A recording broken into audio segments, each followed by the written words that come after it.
पुराने ज़माने में चीन के कुछ हिस्सों में छोटी जूतियां पहनने की एक अजीब और तकलीफ दे रस्म थी, लेकिन ये आम जूतियां नहीं थी, बल्कि ये खास तौर पर उन खवातीन के लिए बनाई जाती थी जिनके पाँव जानबूझकर छोटे कर दिए जाते थे। ये रस्म फुट बाइंडिंग कहलाती थी। इसमें कम उम्र लड़कियों के पाँव तोड़कर और सख्ती से बांधकर इन्हें छोटा और मखसूस शक्ल में ढाल दिया जाता था। ऐसे पाँव लोटस फीट कहा जाता था और इनके लिए बनी खास जूतियों को लोटस शूज कहा जाता था। ये रस्म सबसे पहले 10वीं सदी में शाही दरबार की रकासाओं के दरमियान मकबूल हुई। फिर आहिस्ता आहिस्ता अमीर घरानों में ये रस्म रिवाज पा गई। लोगों का मानना था कि छोटे पाँव खूबसूरती और वकार की अलामत है और ऐसी औरतों की शादी अच्छे घरों में हो सकती है।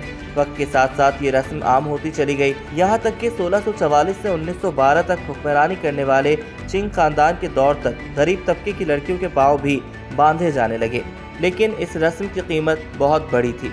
शदीद दर्द, सारी जिंदगी की माजूरी और आम जिंदगी गुजारने में मुश्किलात। कुछ चीनी बादशाहों ने इस रस्म को ख़त्म करने की कोशिश भी की, लेकिन इन्हें ज़्यादा कामयाबी ना मिली, क्योंकि बहुत से लोग इसे खूबसूरती और इज्जत की अलामत समझते थे। 19वीं सदी के आखिर में जब मगरबी ममालिक के मिशनरी और चीनी इस्लाह पसंदों ने इस रस्म के खिलाफ आवाज़ बुलंद की, तब जाकर लोगों में इसके खिलाफ शऊर पैदा होना शुरू हुआ। 20वीं सदी के आगाज़ में इस पर पाबंदी लगने लगी और अमीर शहरों में ये रस्म पहले ख़त्म हुई, जबकि देहात में ये देर तक जारी रही।